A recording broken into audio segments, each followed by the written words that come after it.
Hello বন্ধুরা, আশা করি সকলে ভালো আছেন। আজকে করলার একটা নতুন রেসিপি নিয়ে এসে হাজির হয়েছি। একেবারে নতুন ধরনের নতুন স্বাদের রেসিপি।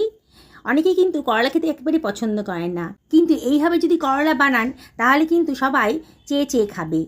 ছোটরাও চেয়ে চেয়ে খাবে, একটুও তেতো হবে না, আর অসম্ভব টেস্টি হবে। এক থালা গরম ভাত কিন্তু এটা দিয়েই খাওয়া হয়ে যাবে। আমি এখানে 250 গ্রাম মতো করলা নিয়েছি।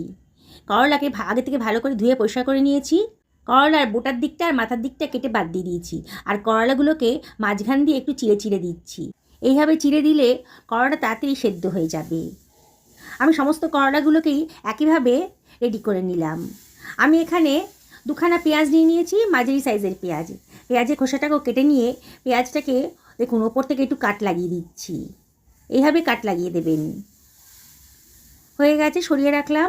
আমি এখানে 3খানা ছোটো সাইজের টমেটোও নিয়ে নিয়েছি। টমেটোর বোটার দিকের অংশটা কেটে বাদ দিয়ে দেবো, আর ওপরে একটু কাট লাগিয়ে দিচ্ছি। দেখুন ভিডিওতে আমি কীরকম দেখাচ্ছি, এভাবেই করবেন।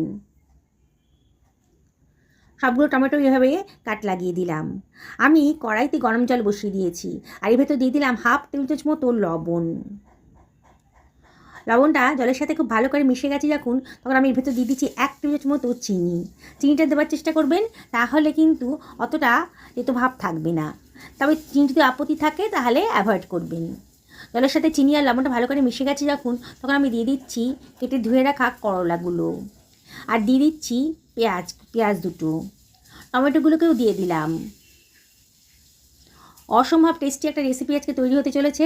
একখানা গোটা রসুনও দিয়ে দিলাম, আর 1 ইঞ্চি পরিমাণ আদাও দিয়ে দিলাম, আর দিয়ে দিচ্ছি কতগুলো শুকনো লঙ্কা। দিয়ে এগুলোকে আমি একটু ভাপিয়ে নেব। এটাকে আমি ঢাকা দিয়ে মিনিট 5-6 রান্না করে নেব হাই ফ্লেমে। 5-6 মিনিট বাদে ঢাকাটা তুলে দিয়েছি। দেখুন, দেখেই মনে হচ্ছে অনেকটাই নরম হয়ে গেছে। টমেটোটাও কিন্তু বেশ নরম হয়ে গেছে, খোসাটাও ফেটে ফেটে গেছে, বোঝাই যাচ্ছে অনেকটাই সেদ্ধ হয়ে গেছে। এবার একটা স্ট্রেনারের সাহায্যে আমি এগুলোকে তুলে রাখছি। অন্য একটা পাত্রের ভেতর তুলে নেব, একটু ঠান্ডা করতে দেব। অসম্ভব টেস্টি একটা করলার রেসিপি আজকে তৈরি হয়ে যাবে। আপনারা ভাবতেও পারবেন না এত সোজা প্রসেসে এত সুন্দর একটা রেসিপি তৈরি হতে পারে। বেশ ঠান্ডা হয়ে গেছে যখন, আমি করলাগুলোকে মাঝখান দিয়ে কেটে নিচ্ছি। এবার ভেতরে দানাগুলো যদি মোটা মোটা থাকে, শক্ত থাকে, তাহলে দানাগুলো ফেলে দেবেন, আর যদি কচি থাকে তাহলে এগুলো রেখে দেবেন। দেখুন আমার এখানে দানাগুলো কিন্তু বেশিরভাগই শক্ত, তাই আমি এগুলোকে ফেলে দেবো আজকে। সমস্ত করলাগুলোকে মাঝখান দিয়ে কেটে দানাগুলোকে বাদ দিয়ে দিচ্ছি।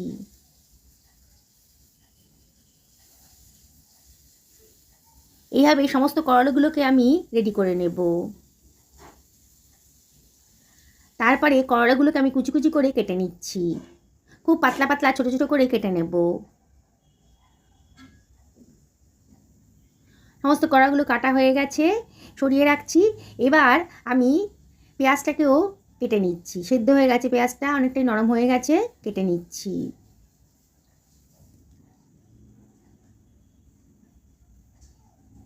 দেখুন কীভাবে করছি আমি।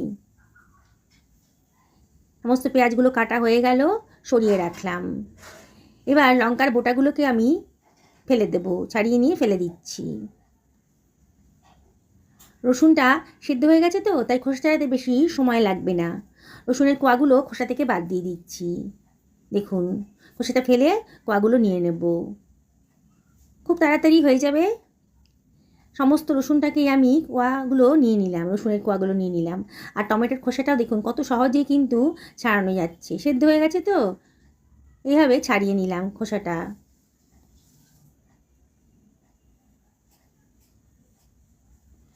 হয়ে গেছে। এবার টমেটোটাকে আমি কেটে নিচ্ছি, কুচি কুচি করে কেটে নিলাম। এবারে একটা হামালদিস্তা নিয়ে নিয়েছি, ছোটো হামালদিস্তা। রসুনের কোয়াগুলো দিয়ে দিলাম, শুকনো লঙ্কাটাকেও দিয়ে দিলাম, আদাটাকেও একটু কুচি কুচি করে দিয়ে দিচ্ছি, যাতে আমার খেতে করতে সুবিধা হবে। আদাটা অনেকটাই নরম হয়ে গেছে। এবার হামালদিস্তা দিয়ে আমি এগুলোকে একটু থেতো করে নেব। মিক্সার গ্রাইন্ডারে দেবো না, একটু দরদরা মতো রাখবো, সেই জন্যেই আমি এটাকে হামালদিস্তা দিয়ে থেতো করে নিচ্ছি, তাহলে কিন্তু বেশি টেস্টি হবে। দেখুন হয়ে গেছে। দেখুন একটু দানা দানা মতো হয়েছে, দরদরা মতো হয়েছে। এবার এটাকে আমি সরিয়ে রাখছি। আমি গ্যাস ওভেনে একটা কড়াই গরম করতে দিয়ে দিয়েছি, আর তার ভেতর দিয়ে দিচ্ছি 2 টেবিল চামচ মতো সর্ষের তেল। আজকে রান্নাটা সর্ষের তেলই করলেই বেশি টেস্টি হবে। তেলটা যখন গরম হয়ে গেছে তখন কেটে রাখা করলাগুলো আমি দিয়ে দিচ্ছি এর ভেতরে, আর দিয়ে দিলাম 1/2 টেবিল চামচ মতো লবণ। এবারে এর ভেতরে দিয়ে দিচ্ছি 1/4 টেবিল চামচ মতো হলুদের গুঁড়ো দিয়ে এটাকে হাই ফ্লেমে একটুখানি ফ্রাই করে নেব। বারে বারে কিন্তু নাড়াচাড়া করতে হবে যাতে পোড়া না লেগে যায়। হাই ফ্লেমে এটাকে একটু ফ্রাই করে নিচ্ছি।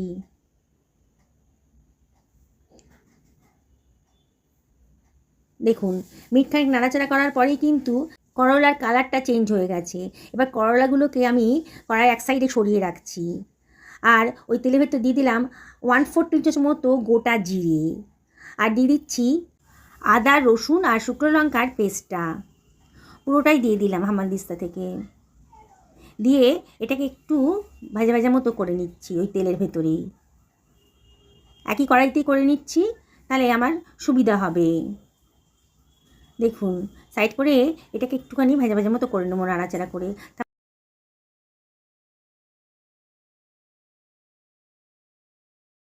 এবার আমি দিয়ে দিচ্ছি কেটে রাখা পেঁয়াজ আর টমেটোটা, দিয়ে সব কিছু আবারও খুব ভালো করে মিশিয়ে নিচ্ছি। আগে হয়তো এরকম ধরনের রেসিপি আপনারা কোনো দিনই খাননি। একবার যদি বানিয়ে খান না, তাহলে কিন্তু করলা আনলে পরেই আপনাদের মনে হবে এই রেসিপিটা বানিয়ে খাই, এতটাই টেস্টি। বাড়ির ছোটো থেকে বড় সবাই কিন্তু চেয়ে চেয়ে খাবে। এবার দিয়ে দিলাম 1/2 টেবিল চামচ মতো লবণ, আর দিয়ে দিলাম 1/4 টেবিল চামচ মতো হলুদের গুঁড়ো, আর দিয়ে দিচ্ছি 1/4 টেবিল চামচ মতো লঙ্কার গুঁড়ো। এটি ঝাল ঝাল হলে খেতে ভালো লাগবে।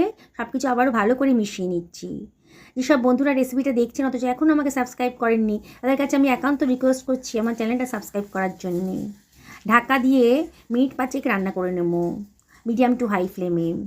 5 মিনিট বাদে দেখুন, দেখেই মনে হচ্ছে অনেকটাই নরম হয়ে গেছে। মাঝে মাঝে কিন্তু ঢাকা তুলে একটু নাড়াচাড়া করে দেবেন, নাহলে কিন্তু পোড়া লেগে যেতে পারে। সব কিছু খুব ভালো করে মিশিয়ে নিচ্ছি।